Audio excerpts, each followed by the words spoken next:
नमस्कार मित्रों। आज मैं आपके सामने फिर एक बार उपस्थित हूँ रामधारी सिंह दिनकर जी के रश्मिरथी का द्वितीय सर्ग लेके। जैसे मैंने कहा था, रश्मिरथी का सर्ग द सर्ग मैं आपके सामने प्रस्तुत करूंगा। तो ये द्वितीय सर्ग उस घटना का उल्लेख करता है जिसमें महारथी कर्ण जब भगवान परशुराम जी के आश्रम में शिक्षा ग्रहण करने गए थे, उस समय एक प्रसंग हुआ था जिस प्रसंग के परिणाम स्वरूप महाभारत के रण में कर्ण को हार मिली थी। उस हार के बीज इस घटना में बोए गए थे। तो चलो मित्रों, हम अब इस बार रामधारी सिंह दिनकर जी के रश्मिरथी का द्वितीय सर्ग शुरू करते हैं। तो द्वितीय सर्ग कुछ इस प्रकार है। शीतल विरल एक कानन शोभित आदित्यका के ऊपर, कहीं उत्स प्रस्वरण चमकते झरते कहीं शुभ्र निर्झर। जहां भूमि समतल सुंदर है, नहीं दिखते है पाहन, हरियाली के बीच खड़ा है विस्तृत एक उटज पावन। आसपास कुछ कटे हुए पीले धन खेत सुहाते हैं, शशक मूस गिलहरी कबूतर घूम घूम कण खाते हैं। कुछ तंद्रील अलसित बैठे हैं, कुछ करते शिशु का लेहन, कुछ खाते शाक्ल दिखते बड़े तुष्ट सारे गोधन। हवन अग्नि बुझ चुकी, गंध से वायु अभी पर माती है, भीनी भीनी महक प्राण में मादकता पहुंचाती है। धूप धूम चर्चित लगते हैं तरु के शाम छदन कैसे, झपक रहे हो शिशु के अलसित कजरारे लोचन जैसे। ये पूरा वर्णन है जो कुछ पंक्तियों में रामधारी सिंह दिनकर जी ने कहा है। ये पूरा वर्णन है भगवान परशुराम जी के आश्रम का। बैठे हुए सुखद आतप में मृग रोमंथन करते हैं, वन के जीव विवर से बाहर हो विशब्द विचरते हैं। सुख रहे चीवर रसाल को नन्ही झुकी टहनियों पर, नीचे बिखरे हुए पड़े हैं इंगुद से चिकने पत्थर। अजीन दर्भ पालश कमंडलू एक और तप के साधन, एक और है टंगे धनुष तुनीर तीर बरछे भीषण। चमक रहा तृणकुटी द्वार पर एक परशु आभाशाली, लोह दंड पर जड़ित पड़ा हो मानो अर्ध अशुमाली। श्रद्धा बढ़ती अजीन दर्भ पर परशु देख मन डरता है, युद्ध शिविर या तपोभूमि यह समझ नहीं कुछ पड़ता है। हवन कुंड जिसका यह उसके ही क्यों है ये धनुष कुठार, जिस मुनि की यह स्त्रुवा उसी की कैसे हो सकती है तलवार। आई है वीरता तपोवन में क्या पुण्य कमाने को, या सन्यास साधना में है देहिक शक्ति जगाने को। मन ने तन का सिद्ध यंत्र अथवा शास्त्रों में पाया है, या कि वीर कोई योगी से युक्ति सीखने आया है।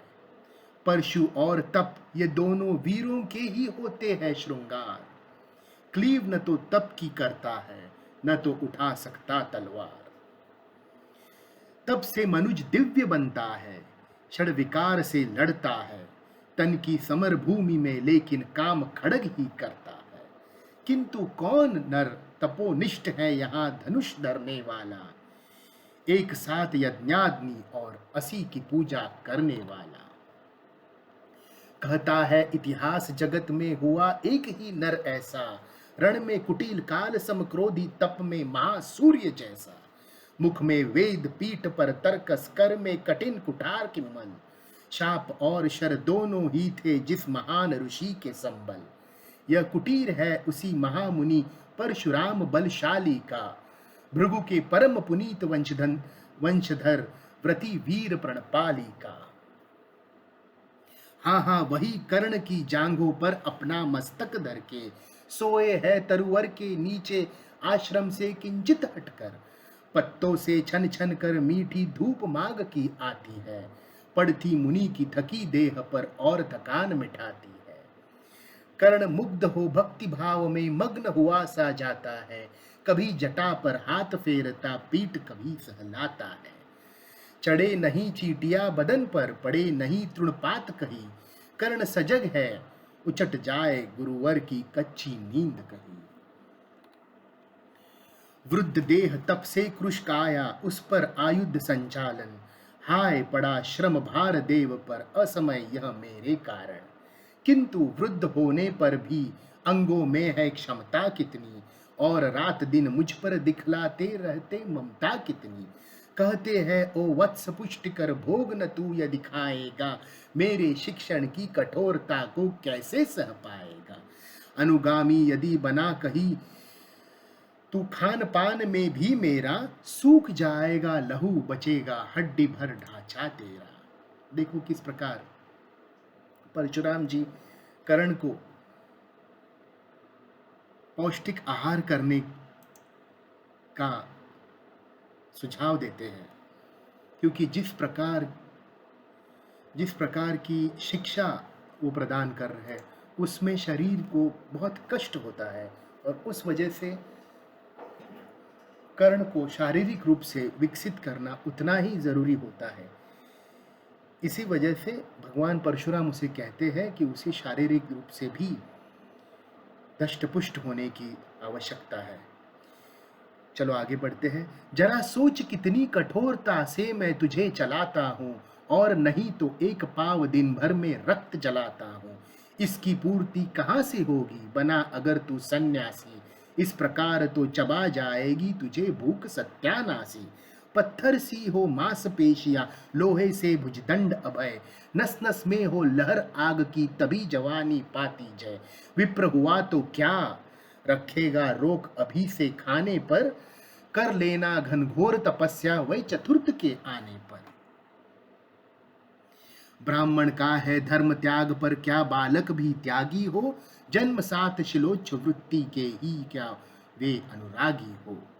देखो इस समय में यह वर्णन मिलता है कि भगवान परशुराम जी कर्ण को एक ब्राह्मण बालक समझ बैठे थे। क्या विचित्र रचना समाज की, गिरा ज्ञान ब्राह्मण घर में, मोती बरसा वैश्य वेशम में, पड़ा खड़ग क्षत्रिय कर में। खड़ग बड़ा उद्धत होता है, उद्धत होते हैं राजे, इसीलिए तो सदा बजाते रहते वे रण के बाजे। और करे ज्ञानी ब्राह्मण क्या, असी वही मन डरता है, राजा देता मान भूप का वह भी आदर करता है। सुनता कौन यहाँ ब्राह्मण की, करते सब अपने मन की, डूबो रही शोणित में भूपों की लिप्सा रण की। और रण भी किस लिए, नहीं जग से दुख दैन्य भगाने को, पर शोषक पथभ्रांत मनुज को नहीं धर्म पर लाने को। रण केवल इसलिए कि राजे और सुखी हो, मानी हो, और प्रजाएं मिले उन्हें वे और अधिक अभिमानी हो। देखो यहाँ परशुराम जी बताते हैं कि उस काल में भी रण को कुछ अच्छा माना नहीं गया था, और वो स्वार्थ भावना से किए जाने वाली, अगर वो धर्म से प्रेरित ना हो तो स्वार्थ भावना से की जाने वाली एक ऐसी कला या फिर एक ऐसा कर्म था जिसका जितना परहेज किया जा सके उतना अच्छा होता। रण केवल इसलिए कि वे कल्पित भाव से छूट सके, बड़े राज्य की सीमा जिससे अधिक जनों को लूट सके। रण केवल इसलिए कि सत्ता बड़े नहीं पत्ता डोले, भूपों के विपरीत न कोई कहीं कभी कुछ भी बोले। ज्यों ज्यों मिलती विजय अहम नरपति का बढ़ता जाता है, और जोर से वह समाज सिर पर चढ़ता जाता है। जैसे जैसे कोई रण जीतते जाता है उसका अहम बढ़ते जाता है, और वो समाज पर और भारी और हावी पड़ने लगता है। अब तो यह दशा की जो कुछ है वह राजा का बल है, ब्राह्मण खड़ा सामने केवल लिए शंख गंगा जल है। कहाँ तेज ब्राह्मण में अविवेकी राजा को रोक सके। धरे कुपथ पर जभी पाव वह तत्क्षण उसको टोक सके। और कहे भी तो ब्राह्मण की बात कौन सुन पाता है। यहाँ रोज राजा ब्राह्मण को अपमानित करवाता है। चलती नहीं यहाँ पंडित की, चलती नहीं तपस्वी की। जय पुकारती प्रजा रात दिन, राजा जय यशस्वी की। सिर था जो सारे समाज का, वही अनादर पाता है। जो भी खिलता फूल भुजा के ऊपर चढ़ता जाता है। चारों ओर लोभ की ज्वाला, चारों ओर भोग की जय। पाप भार से दबी धसी जा रही धरा पल पल निश्चय। कितने त्रस्त थे इस विचार से भगवान परशुराम कि क्षत्रिय राजाओं का इतना आतंक था। जब तक भोगी भूप पर प्रजाओं के नेता कहलाएंगे। ज्ञान त्याग तप नहीं श्रेष्ठता का, जब तक पद पाएंगे। अशन वसन से हीन दीनता में जीवन धरने वाले, सहकर भी अपमान मनुष्यता की चिंता करने वाले। कवि कोविद विज्ञान विशारद, कलाकार पंडित ज्ञानी। कनक नहीं कल्पना ज्ञान, उज्ज्वल चरित्र के अभिमानी। इन विभूतियों को जब तक संसार नहीं पहचानेगा, राजाओं से अधिक पूज्य जब तक न इन्हें मानेगा। तब तक पड़ी आग में धरती इसी तरह अकुलाएगी। चाहे जो भी करे दुखों से छूट नहीं वह पाएगी।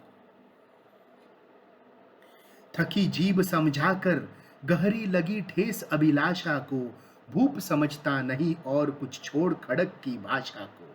रोक टोक से नहीं सुनेगा, नृप समाज अविचारी है। ग्रीवाहार निष्ठुर कुठार का यह मदांध अधिकारी है। इसीलिए तो मैं कहता हूँ, अरे ज्ञानियों खड़क धरो। हर न सका जिसको कोई भी, भूखा वह तुम त्रास हरो। इसी वजह से 21 बार भगवान परशुराम जी ने पूरी धरती को क्षत्रियहीन किया था, क्योंकि क्षत्रिय इतने अहंकारी हो चुके थे। तो उस बात का कुछ वर्णन इस सर्ग में किया गया है। नित्य कहा करते हैं गुरुवर, खड़ग महाभयकारी है।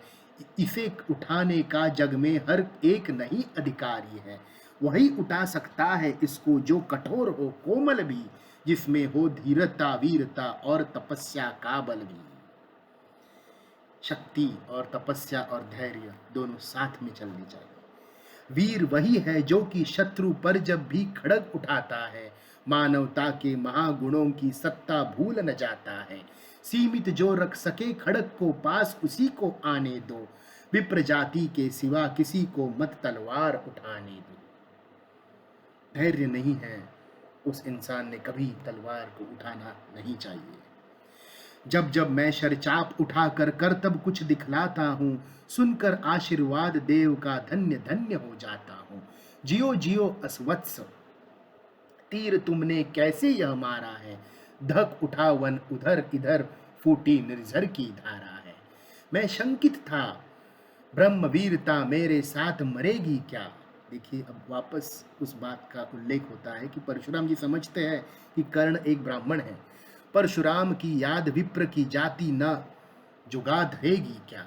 पाकर तुम्हें किंतु इस वन में मेरा हृदय हुआ शीतल। तुम अवश्य ढोओगे उसको, मुझ में है जो तेज अनल। उनको लगता है कि उनकी विरासत कर्ण, जो कि जिसे वो ब्राह्मण समझते हैं, वो ले जाएगा। जियो जियो ब्राह्मण कुमार, तुम अक्षय कीर्ति कमाओगे। एक बार तुम भी धरती को निक्षत्रिय कर जाओगे। निश्चय तुम ब्राह्मण कुमार हो, कवच और कुंडलधारी। तप कर सकते और पिता माता किसके इतने भारी। जिसके पास कवच कुंडल हो, उनके माता पिताओं ने बहुत सारे तप किए होंगे, तो ही उस बालक को कवच कुंडल मिला है। इसका यकीन था परशुराम जी को, इस वजह से वो उसे ब्राह्मण कुमार समझ बैठे। किंतु हाय ब्राह्मण कुमार, सुन प्राण कांपने लगते हैं। मन उठता धिक्कार, हृदय में भाव ग्लानि के जगते हैं। गुरु का प्रेम किसी को भी क्या ऐसे कभी खला होगा, और शिष्य ने कभी किसी गुरु को इस तरह छला होगा। पर मेरा क्या दोष, हाय मैं और दूसरा क्या करता। पी सारा अपमान द्रोण के, मैं कैसे पैरों पड़ता। और पाव पड़ने से भी क्या गूढ़ जान ज्ञान सिखलाते वे। एकलव्य सी नहीं अंगूठा क्या मेरा कटवाते वे। हाय कर्ण तू क्या जन्मा था, जन्मा तो क्यों वीर हुआ। कवच और कुंडल भूषित भी तेरा अधम शरीर हुआ। धस जाए वह देश अतल में, गुण की जहां नहीं पहचान। जाति गोत्र के बल से ही आदर पाते जहां इंसान।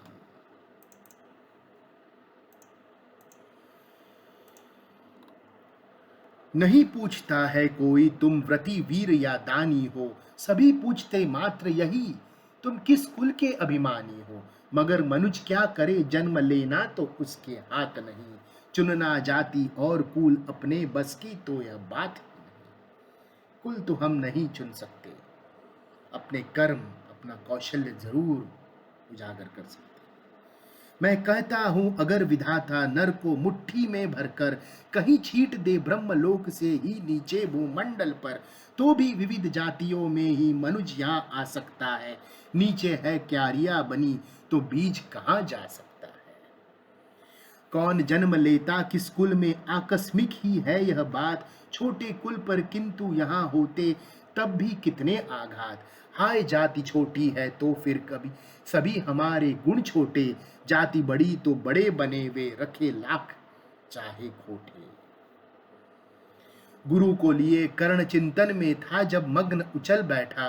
तभी एक विष्कीटक कहीं से आसन के नीचे आ बैठा।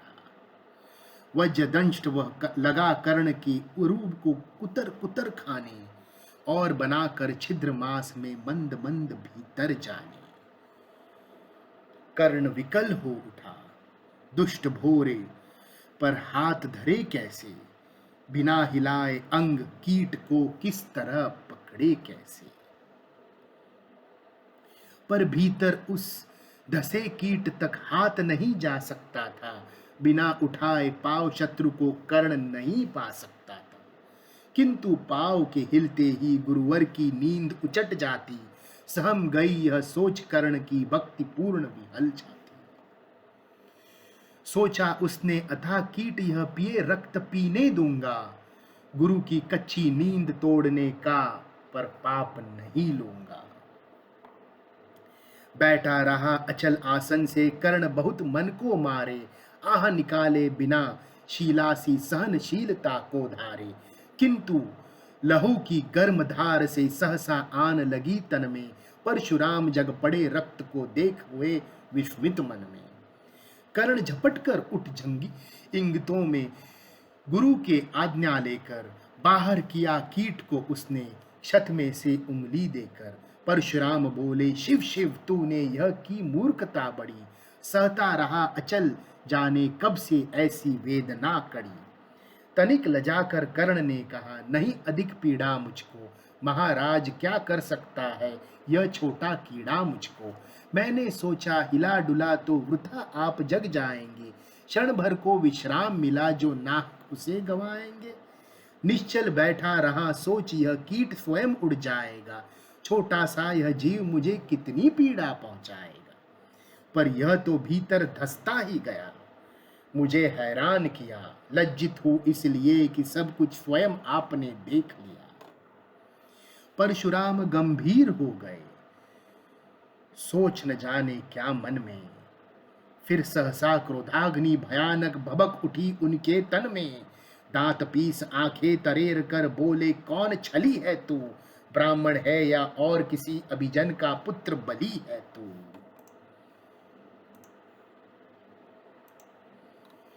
नहीं पूछता है कोई तुम व्रती वीर या दानी हो। सहनशीलता को अपना कर ब्राह्मण कभी न जीते हैं। किसी लक्ष्य के लिए नहीं अपमान हलाहल पीता है। सह सकता जो कठिन वेदना, पी सकता अपमान वही। बुद्धि चलाती जिसे तेज का, कर सकता बलिदान वही। तेज पूज्य ब्राह्मण तिल तिल कर जले, नहीं यह हो सकता। किसी दशा में भी स्वभाव अपना वह कैसे खो सकता।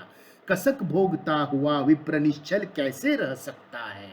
इस प्रकार की चुभन वेदना क्षत्रिय ही सह सकता है। तू अवश्य क्षत्रिय है पापी, बता, न तो फल पाएगा। परशुराम के कठिन शाप से अभी भस्म हो जाएगा। क्षमा क्षमा है देव दयामय, गिरा कर्ण गुरु के पद पर। मुख विवर्ण हो गया, अंग कांपने लगे भय भय से थर थर। सूत पुत्र मैं शूद्र कर्ण हूँ, करुणा का अभिलाषी हूँ। जो भी हूँ पर देव आपका अनुचर अंदेवासी हूँ। छली नहीं मैं, हाय, किंतु छल का ही तो यह काम हुआ। आया था विद्या संचय को, किंतु व्यर्थ बदनाम हुआ। बड़ा लोभ था बनु शिष्य में कार्तवीर्य के जेता का। तपोदीप्त शूरमा विश्व के नूतन धर्म प्रणेता का। पर शंका थी मुझे सत्य का, अगर पता पा जाएंगे महाराज मुझ सूत पुत्र को कुछ भी नहीं सिखाएंगे। बता सका मैं नहीं इससे प्रभो, जाति अपनी छोटी। करे देव विश्वास भावना, और न थी कोई छोटी। पर इतने से भी लज्जा में हाय गड़ा सा जाता हूँ। मारे बिना हृदय में अपने आप मरा सा जाता हूँ। छल से पाना मान जगत में किलविश है, मल ही तो है। ऊंचा बना आपके आगे सचमुच यह छल ही तो है। पाता था सम्मान आज तक दानी व्रती भली होकर। अब जाऊंगा कहाँ स्वयं गुरु के सामने छली होकर। करे भस्म ही मुझे देव, सम्मुख है मस्तक नत मेरा। एक कसक रह गई, नहीं पूरा जीवन का व्रत मेरा। गुरु की कृपा शाप से जलकर अभी भस्म हो जाऊंगा। पर मदांध अर्जुन का मस्तक देव कहाँ मैं पाऊंगा। यह तृष्णा यह विजय कामना मुझे छोड़ क्या पाएगी। प्रभु अतृप्त वासना मरे पर भी मुझको भरम आएगी। दुर्योधन की हार देवता कैसे सहन करूंगा मैं। अभय देख अर्जुन को मरकर भी तो रोज मरूंगा मैं। परशुराम का शिष्य कर्ण पर जीवन दान न मांगेगा। बड़ी शांति के साथ चरण को पकड़ प्राण निज त्यागेगा। प्रस्तुत हूं दे शाप, किंतु अंतिम सुख तो यह पाने दे। इन्हीं पाद पद्मों के ऊपर मुझको प्राण गंवाने दे। लिपट गया गुरु के चरणों से, विकल कर्ण इतना कहकर। दो कणकियां गिरी अश्रु की गुरु के आंखों से बहकर। बोले हाय कर्ण, तू ही प्रतिभट अर्जुन का नामी है। निश्चल सखा धृतराष्ट्रों का विषय, विश्व विजय का कामी है। अब समझा किसी लिए रात दिन तू वैसा श्रम करता था। मेरे शब्द शब्द को मन में क्यों सीपा सा धरता था। देखे अनगणित शिष्य द्रोण को भी करतब कुछ सिखलाया। पर तुझसा जिज्ञासु आज तक कभी नहीं मैंने पाया। तूने जीत लिया था मुझको निज पवित्रता के बल से। क्या था पता लूटने आया है कोई मुझको छल से।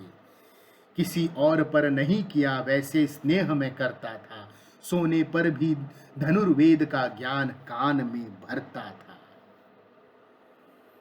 नहीं किया कार्पण्य, दिया जो कुछ था मेरे पास रतन। तुझ में निज को सौंप शांत हो, अभी अभी प्रबुदित था मन। पापी बोल अभी भी मुख से, तू न सूत रथ चालक है। परशुराम का शिष्य विक्रमी विप्रवंश का बालक है। सूत वंश में मिला सूर्य सा कैसे तेज प्रबल तुझको। किसने लाकर दिए कहां से कवच और कुंडल तुझको। सूत सा रखा जिसे, उसको कैसे कठोर हो मारूं मैं। जलते हुए क्रोध की ज्वाला लेकिन कहां उतारूं मैं। पद पर बोला कर्ण दिया था जिसको आंखों का पानी। करना होगा ग्रहण उसी को, अनल आज है गुरु ज्ञानी। बरसा ये अनल आंखों से, सिर पर उसे संभालूंगा। दंड भोग जलकर मुनिसतम, छल का पाप छुड़ा लूंगा। परशुराम ने कहा कर्ण तू भेद कह नहीं मुझको ऐसे। तुझे पता क्या सता रहा है मुझको असमंजस कैसे। पर तूने छल किया, दंड उसका अवश्य ही पाएगा। परशुराम का क्रोध भयानक निष्फल कभी न जाएगा। माना लिया था पुत्र, इसी से प्राण दान तो देता हूँ, पर अपनी विद्या का अंतिम चरम तेज हर लेता हूँ। सिखलाया ब्रह्मास्त्र तुझे, जो काम नहीं वो आएगा। है यह मेरा शाप, समय पर तुझ उसे भूल तू जाएगा। कर्ण विकल हो खड़ा हुआ, हाय किया यह क्या गुरुवर, दिया शाप अत्यंत निदारुण, लिया नहीं जीवन क्यों हर। वर्षों की साधना साथ ही प्राण नहीं क्यों लेते हैं, अब फिर सुख के लिए मुझे धरती पर जीने देते हैं। परशुराम ने कहा, कर्ण यह शाप अटल है, सहन करो। जो कुछ मैंने कहा उसे सिर पर ले सादर वहन करो। इस महेंद्र गिरी पर तुमने कुछ थोड़ा नहीं कमाया है। मेरा संचित निखिल ज्ञान तुझे तूने मुझसे ही पाया है। रहा नहीं ब्रह्मास्त्र एक, इससे क्या आता जाता है। एक शस्त्र बल से न वीर कोई सब दिन कहलाता है। नई कला नूतन रचनाएं, नई सूझ नूतन साधन, नए भाव नूतन उमंग से वीर बने रहते नूतन। तुम तो स्वयं दीप्त पौरुष कवच और कुंडलधारी, इनके रहते तुम्हें जीत पाएगा कौन सुबट भारी। अच्छा लो वर भी कि विश्व में तुम महान कहलाओगे, भारत का इतिहास कीर्ति से और धवल कर जाओगे। अब जाओ लो विदा वत्स, कुछ कड़ा करो अपने मन को। रहने देते नहीं यहाँ पर हम अभिशापित किसी जन को। हाय छीनना पड़ा मुझी को दिया हुआ अपना ही धन। सोच सोच यह भूत विकल हो रहा, नहीं जाने क्यों मन। व्रत का पर निर्वाह कभी ऐसे भी करना होता है। इस कर से जो दिया उसे उस कर से हरना होता है। अब जाओ तुम कर्ण, कृपा करके मुझको निसंग करो। देखो मत यो सजल दृष्टि से व्रत मेरा मत भंग करो। आह बुद्धि कहती कि ठीक था जो कुछ किया, परंतु हृदय मुझसे कर विद्रोह तुम्हारी मना रहा, जाने क्यों जय। अनायास गुणशील तुम्हारे मन में उगते जाते हैं, भीतर किसी अश्रुगंगा में मुझे भोर नहलाते हैं। जाओ जाओ कर्ण, मुझे बिल्कुल असंग हो जाने दो। बैठ किसी एकांत कुंज में मन को स्वस्थ बनाने दो। भय है तुम्हें निराश देख कर छाती कहीं न फट जाए। फिरा न लूं अभिशाप पिघल कर वाणी कहीं उलट जाए। इस प्रकार कह परशुराम ने फिरा लिया आनंद अपना। जहां मिला था वही कर्ण को बिखर गया प्यारा सपना। छूकर उनका चरण कर्ण ने अग्र अश्रु का दान किया, और उन्हें जी भर निहार कर मंद मंद प्रस्थान किया। परशुधर के चरण की धूल लेकर, उन्हें अपने हृदय की भक्ति देकर, निराशा से विकल टूटा हुआ सा, किसी गिरी श्रृंग से छूटा हुआ सा, चला खोया हुआ सा कर्ण मन में, कि जैसे चांद चलता हो गहन में। इस प्रकार कर्ण अभिशापित हुआ, और ये शाप कर्ण के अंत का कारण हुआ। रामधारी सिंह दिनकर जी के रश्मिरति का ये द्वितीय सर्ग था, ये यही समाप्त होता है। धन्यवाद।